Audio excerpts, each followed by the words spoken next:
এই নিয়ে 4 দিন হলো তুই মুখে কুটোটি দিতে পারিসনি। ডাকিস না রে লক্ষ্মী, চুপ কর। আরে টের পেলে কিন্তু। কে রে ওখানে? কে আবার রাজার জমিতে বিনা খাজনায় ঘাস খাওয়াতে এনেছিস? দাঁড়া বলছি।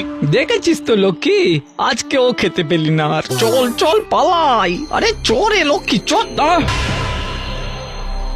আগে 3 দিন ধরে বেটা পালিয়ে গেছিস। হ্যাঁ, আজ তোকে নিয়ে যাবই রাজার কাছে।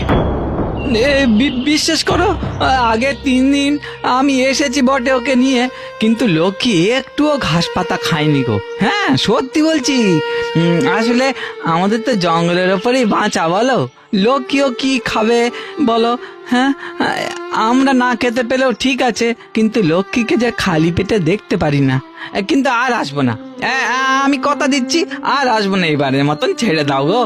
আজ ও লক্ষ্মী মুখে কুটোটি তোলেনি, তার আগেই তোমরা ধরে ফেললে। লক্ষ্মী, আরে বলে দে না যে তুই আর আসবি না। বল আমার ভুল হয়ে গেছে, বল। এইবারে ছেড়ে দাও, এই সত্যি বলছি, আর আসবো না গো আমরা। ঠিক আছে, এবারের মতো ছেড়ে দিচ্ছি, কিন্তু আর যদি এই জঙ্গল বা এর আশেপাশেও দেখি না, তোকে কিংবা তোর এই গরুকে ধরে একদম রাজার কাছে নিয়ে যাব। যা, পালা এখন, যা।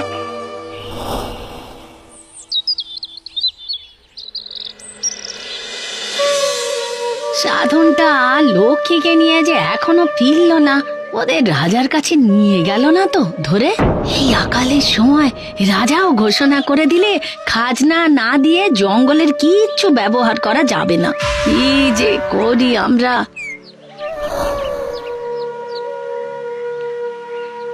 কি রে, লক্ষ্মীটা কি আজ একটু খেতে পেয়েছে নাকি আজকেও? না গো মা। সে কি রে, শোন, যা অবস্থা, আমরা আর জঙ্গলে যেতেই পারবো না, কিন্তু লক্ষ্মীকে যে এরম না খাওয়া অবস্থায় দেখতে পারবো না বাবা। আজ বরং তুই হাটে গিয়ে লক্ষ্মীকে কারোর কাছে বেচে দিয়ে আয়। ও মা, লক্ষ্মীকে বেচে দেবে? আর তো উপায় নেই কিছু, কাল আমরাও তল্পি তল্পা গুটিয়ে অন্য কোথাও চলে যাব।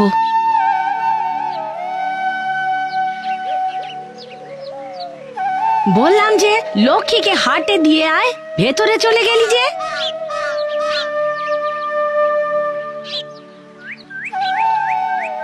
বাবা, লক্ষ্মীকে দিয়ে আসছি, কেমন? আমরাও চলে যাব কালকে। সাধন, 18 বছর হয়ে গেল, তাও তুই আর বড় হলি না রে। তা হ্যাঁ রে, বাবার স্মৃতি আঁকড়ে ধরে বসে থাকলেই যে বড় হওয়া যায় না। বড় হতে গেলে তো দায়িত্ব নিতে হয় বাবা। আর দেরি করিস না বাবা। চল রে লক্ষ্মী।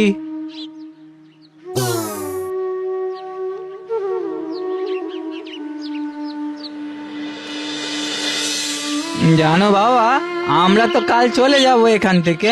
এখানে আমাদের না খাওয়ার কিচ্ছু নেই।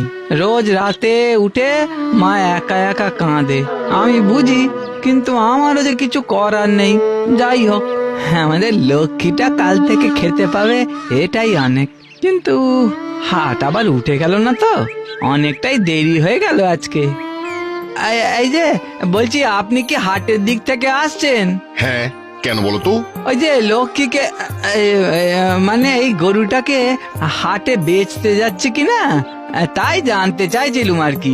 এই হাট এখনো খোলা আছে তো? বেচবে কেন? এ তো দেখছি খুবই সুলক্ষণা গরু। কি করব বলুন, আমাদের তো অবস্থা তেমন ভালো নয়। তার উপর ওই রাজা আবার জঙ্গলে ঘাস পাতার উপরে খাজনা বসিয়ে দিয়েছে। ব্যাস, লক্ষ্মীরও খাওয়া বন্ধ, তাই হাটে বেচতে যাচ্ছি। এই, তুমি আমাকে দিয়ে দাও, আমি লক্ষ্মীকে ভালো করে খাইয়ে যত্নে রাখবো। আর এই নাও, তার বিনিময়ে এই কটা কড়াইশুঁটি রাখো। ঠিক মতো ব্যবহার করতে পারলে তোমাদের উপকার হবে। বেশ, কিন্তু এগুলো তো ঠিক কড়াইশুঁটি নয়, মানে কড়াইশুঁটির মতন দেখতে। আচ্ছা যাই হোক, আপনি খালি ওই লক্ষ্মীকে একটু যত্নে রাখবেন। হ্যাঁ লক্ষ্মী রে, দুষ্টুমি করিস না জানো। হ্যাঁ, যা খেতে দেবে খেয়ে নিবি চেটে পুটে, বুঝলি?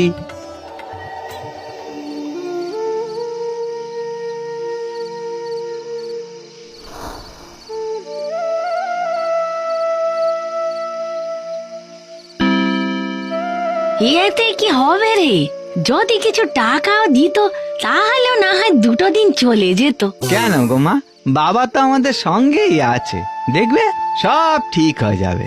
কিন্তু এখন এই সবুজ দানাগুলো নিয়ে কি করি বলো তো? ও লক্ষ্মীর জন্য পাওয়া যখন লক্ষ্মীর উঠানেই ছড়িয়ে